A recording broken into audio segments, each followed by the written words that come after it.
quello che voglio dire stasera, secondo me ha perso il Camerata, ma ha perso lo sport, perché il presidente dell'Accademia giudica lealtà, ma ne abbiamo visto di cotte e di crude in campo.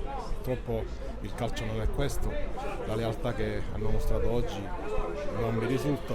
Il Camerata esce da questa competizione a testa alta con grande rammarico, perché abbiamo fatto la partita, l'abbiamo ribaltata, ma quello che voglio dire pure è com'è possibile mandare un arbitro di Palermo ai guardalini di Marsala, che praticamente un gol regolarissimo di Marchica e un contropiede nostro di Marchica che hanno visto solo loro, ma mi farò sentire sicuramente in federazione, perché non possono mandare un arbitro di Palermo ai segnalini di Marsala a 2 chilometri di qua. Usciamo a testa alta, sapendo che noi siamo arrivati terzi in classifica, perché in 2 gradi di giudizio l'Accademia aveva perso il ricorso.